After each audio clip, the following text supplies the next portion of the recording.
feel like I'm being asked to jump up and down. Why? Why am I standing here and taking this abuse? There isn't anything that sexist as I can't leave.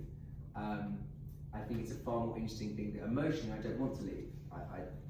That's a weird one to tell me. To start off with all this love and stuff, and then it's far easier for you to stand there and be held abused. That 4-year-old, I'm not going to let him talk to me like that. I'm not going to stand there if he keeps talking to me. If I'm able to walk away, I'm going to walk away from this little weird kid. Now, if it's my kid and I love him and he's giving me this shit, I'll stay and take the abuse, right? So we just want a reason for you to stand there and have this conversation at all, because the character has a reason, aside from what the things they end up saying. Does that make sense? That's why we did that first part. So yeah, you could, for the second one, you can explore different emotions if you like, but predominantly we want to maintain that feeling. Your day is coming. I don't think you want to start off flipping. This is a temporary measure. You don't even have a plan, do you? God has a plan. What's that? Must be colder than that though. Like a window cleanup, you see on a window? There's that mouth. Do you want to stand up? Yeah? I don't even want to start off flipping. I don't even want to start off flipping. This is just a temporary measure. You don't even have a plan, do you? God has a plan. What's that? Must be colder than that though. Let me spell out. You made a promise. You made a promise. To me, man and wife. You broke your leg. You broke my fingers. Like, oh, really? You just not in my house. I was about to fix you. Like a window cleanup. Then, because you said I'm the villain, but they probably think they're the villain. It's your character. That's a plan. What's that? You know what? It must be real cold living out in the dark. Let me spell it out for you. You made a promise. Someone like, and then someone said, what Charlize Theron in Monster? So different. She's not born a psychopath. She killed these guys. Here you go. I don't think you should get so eliminating. This is a temporary measure.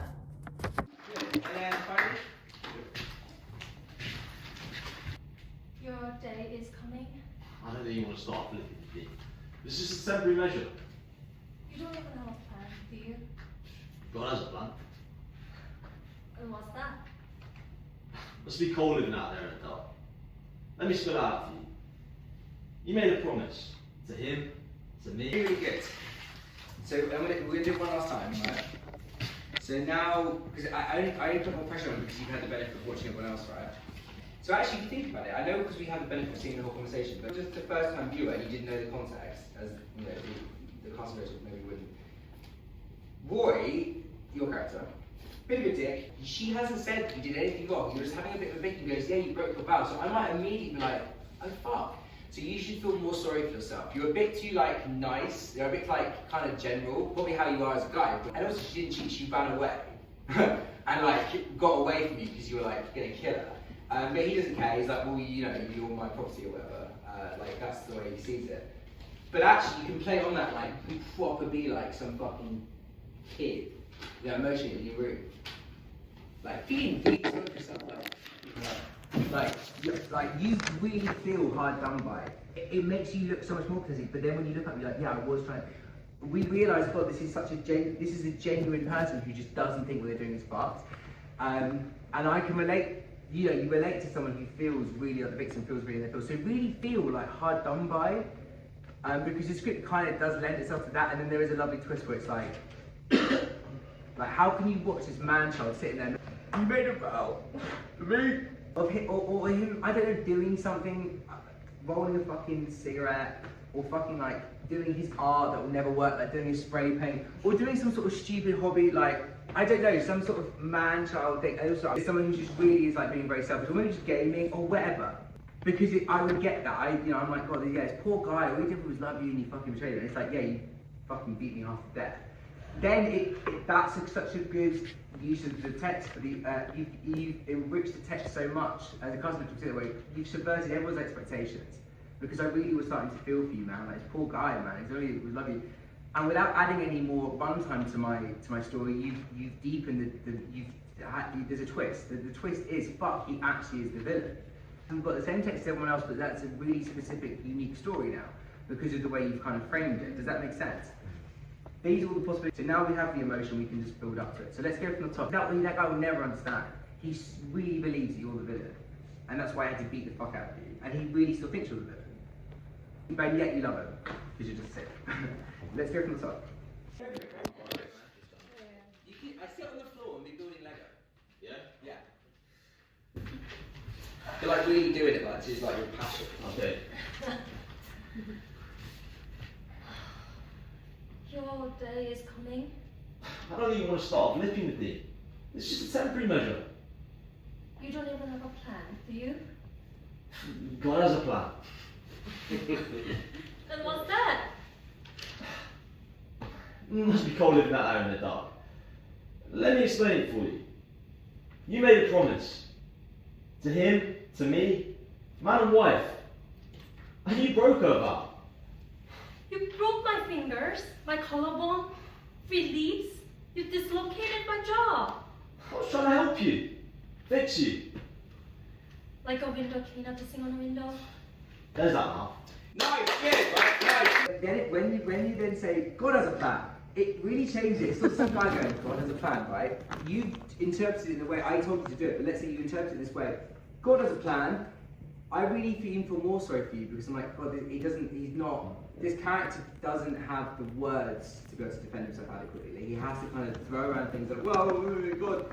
And so then when she says, you broke my ribs, and he goes, yeah, I was trying to fix you. I'm like, whoa, like, what a great twist in the story. Fuck, no, you're nothing like me. Fuck, but I really related to you. Right, so then it's like a good, not anti-hero, but a good complicated person.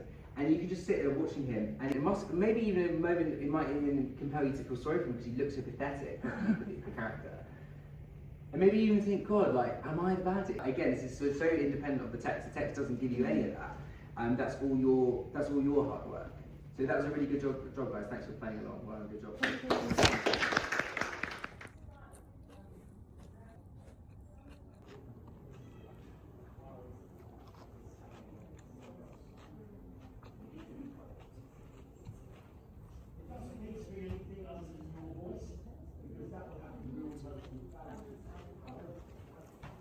On that, I want you to prepare enough that you can go in one take. In fact, it's more important that you make the audience feel more than you feel. Is everyone all right with this? You okay? Anna? Yeah. Right. How can you make us feel, and maybe you don't feel as much? I was filming a short film, and this guy went, oh, Larry, I really felt that. And I said, Brian, I felt nothing. I was right by it with the camera. It doesn't mean to say your authenticity in the feeling will permeate towards me. Your skill means that you have to make me feel without maybe you feeling as much. Maximum effect, minimum effort, that's called. Who do you like as an actor? Give me some names. Al Pacino, Robert De Niro. Al Pacino, Robert De Niro. Matthew James McConaughey. Gandolfini. Yeah, man, Gandolfini. I love Gandolfini. Denzel Washington. Denzel. Yeah, I love Denzel. Who do you like? Jack Nicholson. Yeah, we love Jack. Cillian Murphy. Cillian. De Niro, Pacino. Might be controversial. but- Yeah, maybe. Well, it's subjective, remember, because it's like music. What you like, I might not like. Art forms are always subjective. Al Pacino, what do you want? He's getting older. It means his creative space is shrinking. The older you get, the less space you have to develop characters. Does that make sense? Yeah. You look at someone like Timothy Chalamet Bing Bong, you get to Tim and Saoirse and Anya and I don't know, even Jennifer Lawrence, they're moving forward all the time in the creative space and they're developing characters as they go. And they're extending their depth and breadth of understanding of the craft in order to make it more variable. Soon that will come to an end and they'll replicate everything they've done previously, like Meryl Streep, Al Pacino, De Niro. They become more or less like a pastiche. So there's an arc shape to the creative ceiling. Does that make sense? The younger you are, the more space you have, of course. So your task will be to stretch that. Is everyone leaving? You're like a fan. Did you know? I only work because You and you someone might else. go ahead. But